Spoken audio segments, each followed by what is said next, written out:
ബക്കോൾസ് relay is used in എവിടെയാണ്? Simple ആണ് അല്ലേ? ട്രാൻസ്ഫോമർ പ്രൊട്ടക്ഷനിൽ യൂസ് ചെയ്യുന്ന റിലേയാണ് ബക്കോൾസ് റിലേ.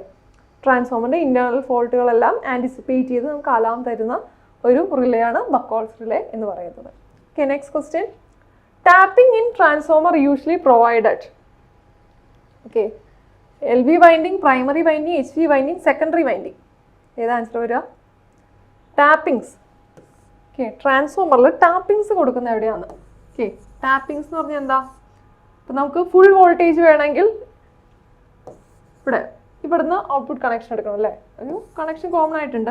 ഫുൾ വോൾട്ടേജ് ആണെങ്കിൽ ഇവിടുന്ന് കണക്ഷൻ എടുക്കണം. അല്ല ഇതിനകത്തൊരു 50% കണക്ഷൻ മതിയെങ്കിൽ അല്ലെങ്കിൽ വോൾട്ടേജ് മതിയെങ്കിൽ ഇവിടുന്ന് ടാപ്പിംഗ് എടുക്കാം. ഇങ്ങനെ ഓരോ പോയിന്റിലും ഓരോ ടാപ്പിങ്സ് പ്രൊവൈഡ് ചെയ്തിട്ടുണ്ടാവും. അപ്പോൾ ഈ ടാപ്പിംഗ് ഏത് വൈൻഡിങ്ങിലാണോ? എൽ വി വൈൻഡിങ്ങിലാണോ എച്ച് വി വൈൻഡിങ്ങിലാണോ എന്നുള്ളതാണ് ചോദ്യം. ഓക്കെ, ടാപ്പിങ്സ് ഏത് വൈൻഡിങ്ങിലാണ് വരിക? യൂഷ്വലി ടാപ്പിങ്സ് പ്രൊവൈഡ് ചെയ്യുന്നത് എച്ച് വി വൈൻഡിങ്ങിലാണ്. ഓക്കെ, എച്ച് വി വൈൻഡിങ്ങിലാണ്. പ്രൈമറി സെക്കൻഡറി എന്ന് നമുക്ക് പറയാൻ കഴിയില്ല. കാരണം പ്രൈമറി സെക്കൻഡറി എങ്ങനെയാണ്? ലോഡ് കണക്ട് ചെയ്യുന്ന സൈഡിനെ സെക്കൻഡറി എന്നും സപ്ലൈ കണക്ട് ചെയ്യുന്ന സൈഡിനെ പ്രൈമറി എന്ന് പറയും. അപ്പോൾ അത് വെച്ചിട്ട് പറയാൻ കഴിയില്ല. യൂഷ്വലി എച്ച് വി വൈൻഡിങ്ങിലാണ് നമ്മൾ ടാപ്പിങ്സ് പ്രൊവൈഡ് ചെയ്യുക. എന്താ കാരണം? നമുക്കറിയാം, നമ്മൾ ട്രാൻസ്ഫോമർ ഇക്വേഷൻ ഞാൻ V1 I1 = V2 I2 ആണല്ലേ? പവർ = കോൺസ്റ്റൻറ്റ് എന്ന റിലേഷനിൽ നമ്മൾ എഴുതുന്നതാണ് രണ്ട് സൈഡിലെയും KVA അല്ലെങ്കിൽ KVA സെയിം ആണെന്നുള്ള ഇക്വേഷൻ. ഈ ഇക്വേഷൻ പ്രകാരം നമുക്കറിയാം വോൾട്ടേജ് കൂടുതലുള്ള പ്ലേസിൽ കറണ്ട് കുറവായിരിക്കും. ഓക്കെ, വോൾട്ടേജ് കൂടുതലുള്ള പ്ലേസിൽ കറണ്ട് കുറവായിരിക്കും. അപ്പോൾ അങ്ങനെയാണെങ്കിൽ ഹൈ വോൾട്ടേജ് വൈൻഡിങ്ങിലായിരിക്കും കറണ്ട് കുറവ്. കറണ്ട് കുറവുള്ള സ്പേസിലായിരിക്കും ഈ ടാപ്പിങ്സ് ചേഞ്ച് ചെയ്യുമ്പോൾ ആർക്കിംഗ് ഇഷ്യൂസ് എല്ലാം കുറവ്.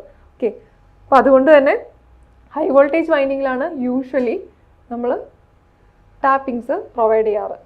കറണ്ട് കുറവായതുകൊണ്ട് ആർക്കിംഗ് പ്രോബ്ലംസ് ഒരു ടാപ്പിൽ നിന്ന് മറ്റു ടാപ്പിലേക്ക് മാറ്റുമ്പോൾ ലൈവായിട്ട് തന്നെ, അതായത് ഓൺലൈൻ ടാപ്പ് ചേഞ്ചിങ് ആണ് പറയുന്നത് കേട്ടോ, ലൈവായിട്ട് ടാപ്സ് മാറ്റുമ്പോൾ ആർക്കിംഗ് പ്രശ്നങ്ങൾ കുറയ്ക്കാൻ നല്ലത് ഹൈ വോൾട്ടേജിൽ ടാപ്സ് പ്രൊവൈഡ് ചെയ്യുന്നത്. Okay, then next question. Under normal conditions, the dielectric strength of transformer oil is expected for 4 mm gap. Okay, ട്രാൻസ്ഫോമറിൻ്റെ ഡയലക്ട്രിക് സ്ട്രെങ്ത്, ട്രാൻസ്ഫോമറിൻ്റെ അല്ല, ട്രാൻസ്ഫോമർ ഓയിലിൻ്റെ ഡയലക്ട്രിക് സ്ട്രെങ്ത്. ഇപ്പോൾ ട്രാൻസ്ഫോമർ ഓയിൽ എന്ന് പറഞ്ഞാൽ രണ്ട് പർപ്പസിനാണല്ലേ, കൂളിംഗ് പർപ്പസും ഇൻസുലേഷൻ പർപ്പസും. അപ്പോൾ ഈ ഇൻസുലേഷൻ പർപ്പസിലാണ് ഈ ഡയലക്ട്രിക് സ്ട്രെങ്ത് എന്ന ഈ ടേം വരിക. എന്താണ് അത്? എത്രത്തോളം വോൾട്ടേജ് വിത്ത്സ്റ്റാൻഡ് ചെയ്യും, അല്ലെങ്കിൽ ഏത് വോൾട്ടേജ് കഴിഞ്ഞാലും അത് ബ്രേക്ക് ഡൗൺ ആവും എന്നുള്ളതിൻ്റെ ഒരു ഐഡിയ ആണ് ഡയലക്ട്രിക് സ്ട്രെങ്ത് കൊണ്ട് ഉദ്ദേശിക്കുന്നത്. അപ്പോൾ അത് ടെസ്റ്റ് ചെയ്യാൻ നമ്മൾ ഒരു യൂസ് ചെയ്യുന്ന ഒരു സിസ്റ്റം ഉണ്ട്. ഓക്കെ, അത് ടെസ്റ്റ് ചെയ്യാനുള്ള ഒരു അപ്പാരറ്റസിനെ പറ്റി പറയുകയാണെങ്കിൽ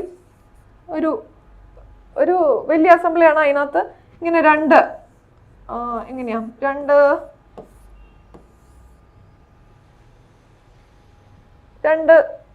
ഒരു ഗ്യാപ്പ് ഉണ്ട്, ഒരു ഗ്യാപ്പ് എന്ന് പറയാം. അപ്പോൾ ഇതിനകത്ത് രണ്ട് ഇതുപോലത്തെ ഇലക്ട്രോഡ്സ് ഉണ്ടാവും.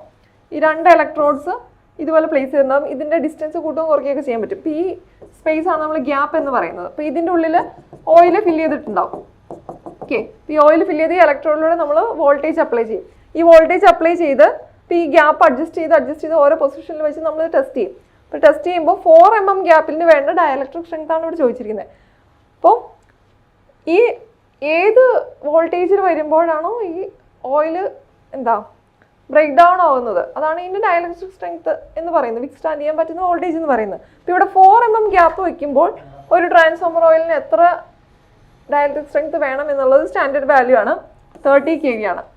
ഓക്കെ, 4 mm ഗ്യാപ്പ് ആണെങ്കിൽ 30 kV വോൾട്ടേജ് അത് വിത്ത്സ്റ്റാൻഡ് ചെയ്യണം. അതിന് മേളിലാണ് ബ്രേക്ക് ഡൗൺ ആവുള്ളൂ. ഇതുപോലെ 2 mm ഗ്യാപ്പിന് വേറെ വാല്യൂ ഉണ്ട്. ഓക്കെ, അങ്ങനെ ഓരോ വാല്യൂവിനും അങ്ങനെ സെറ്റ് ചെയ്തിട്ടുണ്ട്. ഓക്കെ, അപ്പോൾ ഇത് മിനിമം അല്ലെങ്കിൽ expected dielectric strength for 4 mm ഗ്യാപ്പാണ്. 2 mm ഗ്യാപ്പ് ആണെങ്കിൽ എനിക്ക് തോന്നുന്നു 20 റേഞ്ചിലാണ്, 20 kV റേഞ്ചിലാണ്. ഓക്കെ, അപ്പോൾ ഈ വാല്യൂ ആണ് ചോദിച്ച് കണ്ടിട്ടുള്ളത്, അത് ഓർത്തിരിക്കുക. ഈ ഒരു ഫ്രഷ് ട്രാൻസ്ഫോമർ ഓയിലിൻ്റെ വാല്യൂ ചോദിച്ചു കഴിഞ്ഞാൽ അത് വളരെ ഹൈ വാല്യൂ ആയിരിക്കും. ഇപ്പോൾ 200 റേഞ്ചിൽ, 200 kV റേഞ്ചിലൊക്കെ വരാറുണ്ട് ഒരു ഫ്രഷ് ട്രാൻസ്ഫോമർ ഓയിലിന് കേട്ടോ. Okay, then next. Main causes of electrical accidents are, general question ആണ്.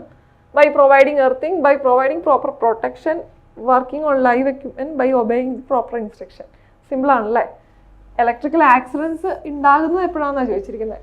എപ്പോഴായിരിക്കും? ബാക്കിയെല്ലാം പ്രൊട്ടക്റ്റിംഗ് കാര്യങ്ങളാണ്. അത് ഈ option C, working on live equipment ആണ് ഒരു ആക്സിഡൻറ്റ്. ലൈവായിട്ടുള്ള എക്യുപ്മെൻറ്റ് ഉപയോഗിച്ച് വർക്ക് ചെയ്യുമ്പോഴാണ് ഇലക്ട്രിക് ഷോക്ക് പോലുള്ള ആക്സിഡൻസ് ഉണ്ടാവാനുള്ള സാധ്യത. Okay, then last question, fire extinguisher employed for class B fire. class B fire, class B ഫയറിന് യൂസ് ചെയ്യേണ്ട എക്സ്റ്റിങ്ക്യൂഷർ ഏതാണ് എന്നുള്ളതാണ്. Options: water field extinguisher, foam field, CTC, carbon dioxide extinguisher. ഏതാണ്? അപ്പോൾ അതിനായിട്ട് ഈ ഫയറിൻ്റെ ക്ലാസ്സസ് അറിഞ്ഞിരിക്കണം ആദ്യം തന്നെ. ഇപ്പോൾ class A, class B, class C എന്ന് പറഞ്ഞിട്ട് ഫയറിന് ഓരോ ക്ലാസ്സസ് ഉണ്ട്. ഇപ്പോൾ ക്ലാസ് എ എന്ന് പറയുന്നത് നമ്മുടെ സാധാരണ ഡൊമസ്റ്റിക് മെറ്റീരിയൽസിലെ വുഡ്, അതുപോലെ കോട്ടൺ, പേപ്പർ അങ്ങനെയുള്ള സാധനങ്ങളിലെല്ലാം കത്തിക്കുന്ന അല്ലെങ്കിൽ അതിനകത്ത് വരുന്ന ഫയറാണ് ക്ലാസ് എയിൽ വരിക. അപ്പോൾ അങ്ങനെയുള്ളത് കെടുത്താനായിട്ട് അല്ലെങ്കിൽ ആ ഫയർ എക്സ്റ്റിങ്ക്യൂഷ് ചെയ്യാനായിട്ട് നമ്മൾ സിമ്പിളായിട്ട് പറഞ്ഞാൽ നമുക്ക് വാട്ടർ വരെ യൂസ് ചെയ്യാം. കുറച്ച് വെള്ളം ഒഴിച്ച് കഴിഞ്ഞാൽ അതൊക്കെ കെട്ട് നോർമൽ ആയിക്കോളും. ഓക്കെ, അത് ക്ലാസ് എ ഫയറാണ്. ഈ ക്ലാസ് ബി ഫയർ ഉണ്ട്, ക്ലാസ് സി ഫയറിന്, ക്ലാസ് ഡി, അങ്ങനെ ഓരോ ടൈപ്പ് ഫയർ ഉണ്ട്. ഇവിടെ ചോദിച്ചിരിക്കുന്നത് ക്ലാസ് ബി ആണ്. ക്ലാസ് ബി എന്ന് പറഞ്ഞാൽ മെയിനായിട്ട് ഫ്ലെയിമബിൾ ലിക്വിഡ്സ്, അതായത് ലിക്വിഡ് പെട്രോൾ, ഡീസൽ, വെള്ളം അങ്ങനെ എന്തെങ്കിലും ഫ്ലെയിമബിൾ ലിക്വിഡ്സ് കൊണ്ടുള്ള ഫയറാണ് ക്ലാസ് ബിയിൽ വരിക. അപ്പോൾ ക്ലാസ് ബി ഫയർ എക്സ്റ്റിങ്ക്യൂഷ് ചെയ്യാൻ ഏത് മെത്തേഡ് യൂസ് ചെയ്യണം? ക്ലാസ് ബി ഫയറിൻ്റെ ഇപ്പോൾ ഈ തന്നിരിക്കുന്ന ഓപ്ഷൻ അനുസരിച്ച് വരുന്ന ആൻസർ ഫോം ടൈപ്പ് എക്സ്റ്റിങ്ക്യൂഷർ ആണ് ക്ലാസ് ബി ഫയർ എക്സ്റ്റിങ്ക്യൂഷ് ചെയ്യാൻ വേണ്ടി യൂസ് ചെയ്യേണ്ടത്. ഇതിൽ ക്ലാസ് സി ഉണ്ട്. ക്ലാസ് സിയിലാണ് ഇലക്ട്രിക് ഫയറുകൾ, അതായത് ഷോർട്ട് സർക്യൂട്ട് പോലുള്ള ഫയർ അങ്ങനെയുള്ള കാര്യങ്ങളെല്ലാം, അല്ലെങ്കിൽ ഇലക്ട്രിക് അപ്ലയൻസസിലെ ഫയറുകളൊക്കെ വരുന്നത് ക്ലാസ് സിയിലാണ്. അപ്പോൾ ക്ലാസ് സി ഫയർ എക്സ്റ്റിങ്ക്യൂഷ് ചെയ്യാനുള്ളത് കൂടി അറിഞ്ഞിരിക്കുക. ക്ലാസ് സി ഫയർ എക്സ്റ്റിങ്ക്യൂഷ് ചെയ്യാൻ നമുക്ക് വെള്ളം ഒഴിക്കാൻ പറ്റുമോ? ഇല്ല. അപ്പോൾ വാട്ടർ എക്സ്റ്റിങ്ക്യൂഷനൊന്നും അവിടെ നടക്കില്ല. അതുപോലെ ഓരോന്നിനും അങ്ങനെ ഓരോ പ്രശ്നങ്ങളുണ്ട്. അപ്പോൾ ക്ലാസ് സി ആണെങ്കിൽ നമുക്ക് ഏത് ഉപയോഗിക്കാം? ഇന്നത്തെ ഓപ്ഷനിലില്ല. ഫോം ടൈപ്പ് ആപ്ലിക്കേഷൻ അനുസരിച്ച് ഫോം ടൈപ്പ് യൂസ് ചെയ്യുന്നതിന് കുഴപ്പമില്ല. Usually dry type fire extinguishers, അതായത് പൗഡേർഡ് ആയിട്ടുള്ള ABC എന്നൊക്കെ പറയുന്ന ഫയർ എക്സ്റ്റിങ്ക്യൂഷേഴ്സ് ഉണ്ട്. അതൊക്കെയാണ് ക്ലാസ് സി അല്ലെങ്കിൽ ഇലക്ട്രിക് ഫയേഴ്സിനൊക്കെ യൂസ് ചെയ്യേണ്ടത്. ഓക്കെ, അപ്പോൾ അതറിഞ്ഞിരിക്കുക. ക്ലാസ് ബിക്ക് ഫോം ടൈപ്പ് എക്സ്റ്റിങ്ക്യൂഷറാണ് യൂസ് ചെയ്യേണ്ടത്.